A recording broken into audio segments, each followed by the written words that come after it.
ओम नमः शिवाय। प्रिय भक्तों, अब हम आपको भगवान शिव के 12 ज्योतिर्लिंगों में से श्री नागेश्वर नाथ जी की कथा सुनाते हैं। अमरदकम इदम काशी दुग्धेयम किल जानवी विश्वेशोम नागनाथियम भवानी कनकेश्वरम। दक्ष प्रजापति ने महायज्ञ के समय श्री भगवान शंकर को निमंत्रण नहीं दिया था। पार्वती माता यह अपमान सहन न कर सकी। पार्वती जी ने यज्ञ कुंड में कूदकर आत्माहुति दी। इस समाचार से शंकर भगवान बहुत दुखी हुए। वे जंगल जंगल भटकने लगे। घूमते घूमते वे अमरदक नाम की एक विशाल झील के तट पर आकर रहने लगे। इस स्थान पर भी उनके संबंध में कुछ घटनाएं घटी। परिणाम यह हुआ कि व्यक्त शंकर भगवान ने अपना शरीर भस्म कर डाला।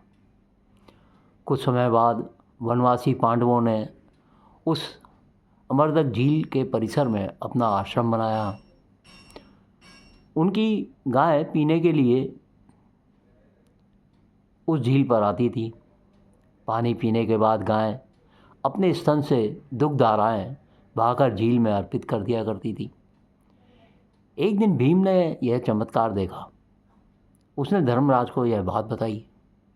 तब धर्मराज ने कहा, इस झील में जरूर कोई दिव्य देवता निवास कर रहा है। फिर पांडवों ने झील का पानी हटाना शुरू किया। झील के मध्य में पानी इतना ज़्यादा था और इतना गर्म था कि वह उबल रहा था। तब भीम ने हाथ में गदा लेकर झील के पानी पर 3 बार प्रहार किया। पानी झट से हट गया।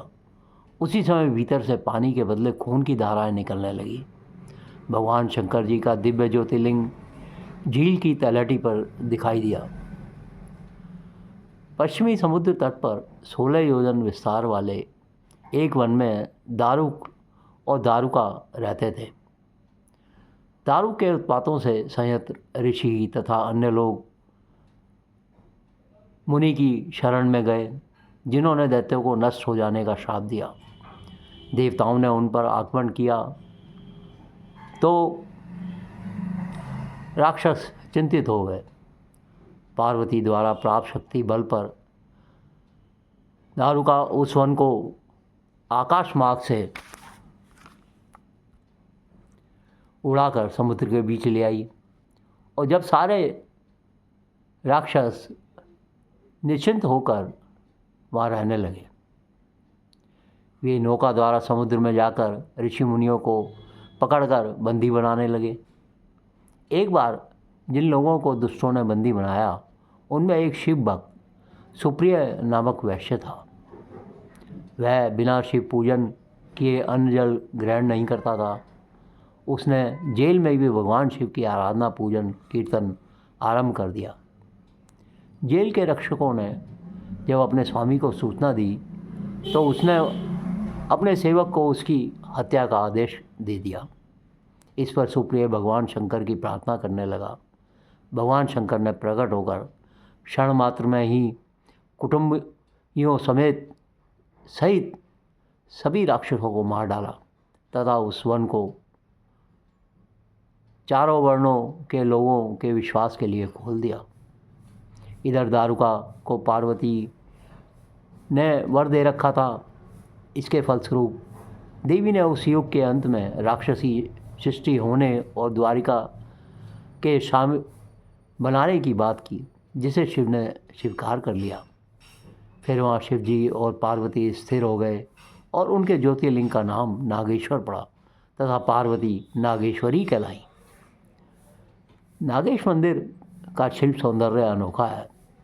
पत्थरों से बना यह पांडवकालीन मंदिर मजबूत और विशाल है। मंदिर की 4 दीवारें भी बहुत मजबूत हैं तथा मंदिर के बरामदे भी विस्तृत हैं। सभा मंडप 8 खंभों पर आधारित है। मंडप का आकार गोल है। सभा मंडप और गर्भगृह इनकी सतह समान है। नागेश की मुख्य लिंग मूर्ति आंतरिक छोटे गर्भगृह में रखी हुई है। यहाँ महादेव के सामने नंदी नहीं है। मुख्य मंदिर के पीछे नंदीकेश्वर का अलग मंदिर है। मुख्य मंदिर के चारों ओर 12 ज्योतिर्लिंग के छोटे मंदिर भी बने हुए हैं। इसके अतिरिक्त वेदव्यास लिंग, भंडारेश्वर, चिंतामणेश्वर, नीलकंठेश्वर, गणपति, दत्तात्रेय, मुरली मनोहर, दशावतार आदि अनेक मंदिर, मूर्तियाँ तथा तीर्थ हैं।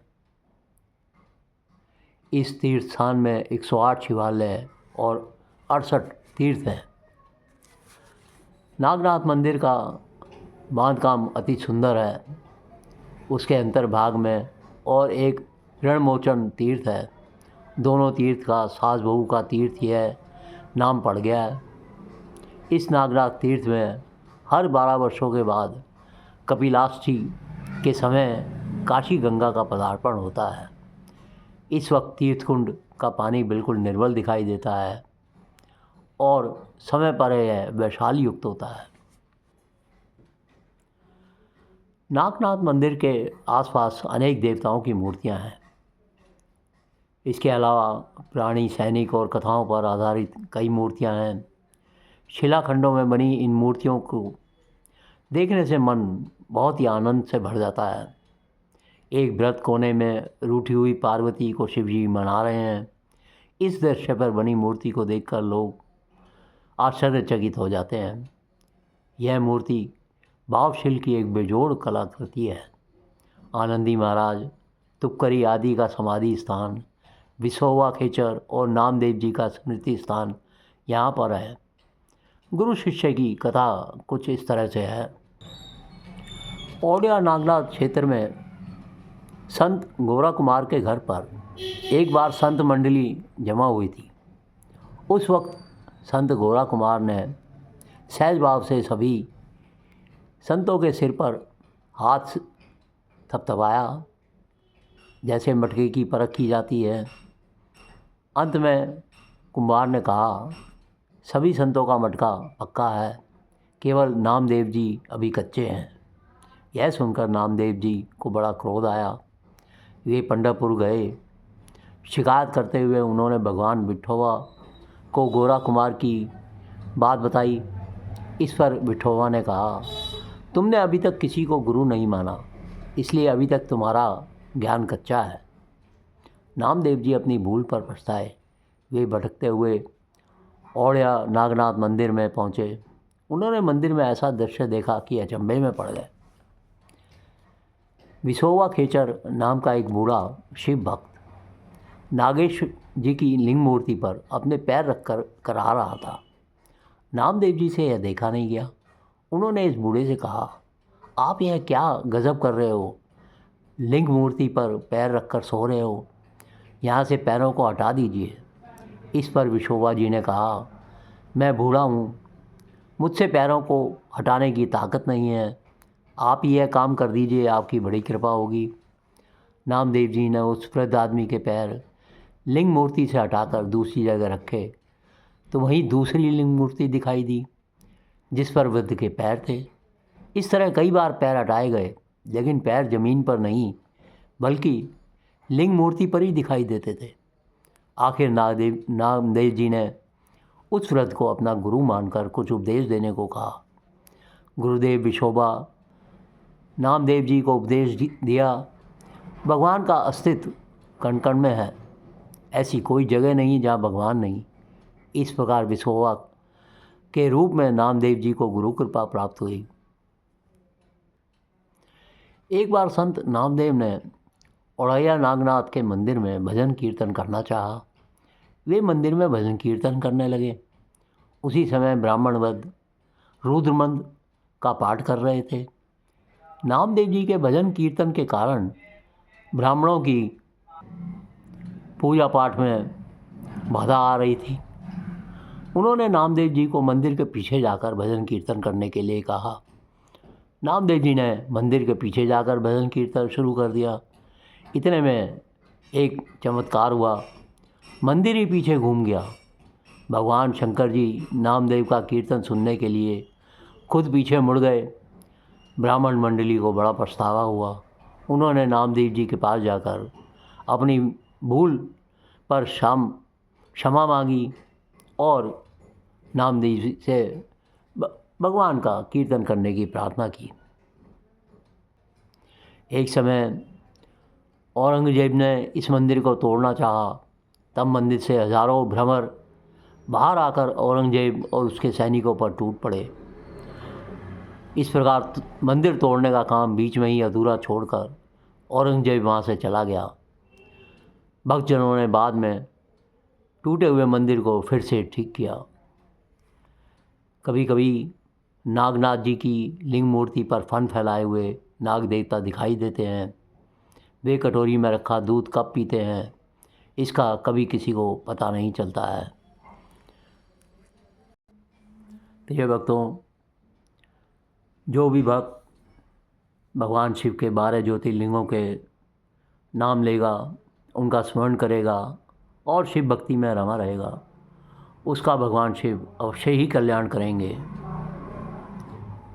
यदि आपको चैनल में रुचि आ रही है तो चैनल को सब्सक्राइब ज़रूर करें, लाइक और शेयर करें और ओम नमः शिवाय का जाप करते रहें। ओम नमः शिवाय, ओम नमः शिवाय।